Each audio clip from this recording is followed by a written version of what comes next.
Assalamualaikum warahmatullahi wabarakatuh. Bismillahirrahmanirrahim. Alhamdulillahirabbil alamin wal aqibatul muttaqin. Wassalatu wassalamu ala sayyidil anbiya wal mursalin wa ala alihi washabihi ajmain, amma ba'du.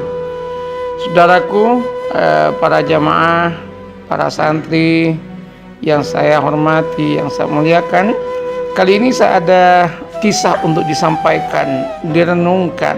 Kisah tentang seorang wanita di India yang merawat ular semenjak dia kecil sampai ular itu menjadi besar.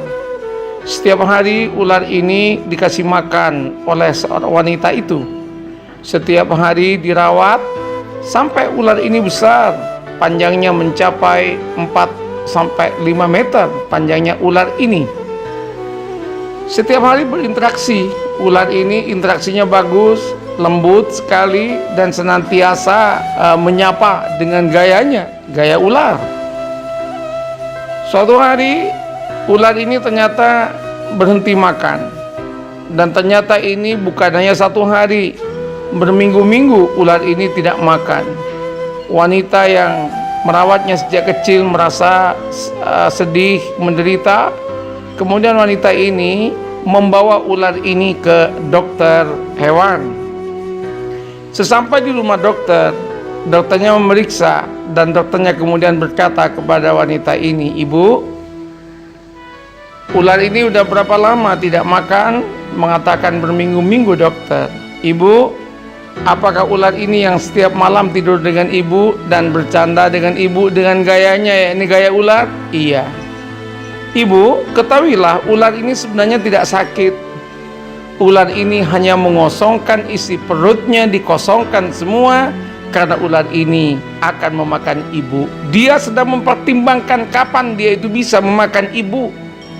Dulu masih kecil, dia itu merasa tidak cukup mampu untuk memakan ibu, dan dia mengukur perutnya kapan dia itu bisa, dan saat ini dia mengosongkan semua isi perutnya untuk menikam, memangsa ibu."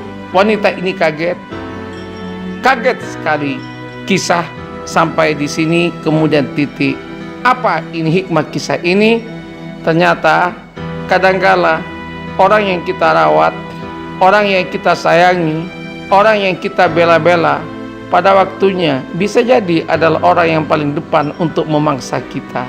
Oleh karena itu, hati-hati, ada ular di samping kita. Jangan kemudian kita, karena ada orang begitu baik kepada kita, kemudian kita 100% mempercayainya. Kayaknya memang perlu juga untuk waspada, walaupun tidak sampai dengan buruk sangka. Waspadalah, dan waspada itu baik sekali. Saya teringat kepada dawuh mbah saya kepada saya. Mbah saya mengatakan, "Nak, kalau ada orang datang kepadamu, kemudian sikapnya itu menyembah-nyembah melebihi dari kebiasaannya, hati-hati nak. Orang seperti itu biasanya ular," kata mbah saya. Ternyata ada kisahnya, dan kisah ini dari India. Bapak, Ibu, hadirin, kita memang harus mempersembahkan yang terbaik kepada banyak orang. Dan kita, nilai kita sungguhnya ada di kebaikan itu. Tapi jangan kaget kalau suatu waktu ternyata ada orang yang kita baik kepadanya, justru dialah orang yang menikam kita. Ini adalah kisah kehidupan. Semoga ada manfaat. Assalamualaikum warahmatullahi wabarakatuh.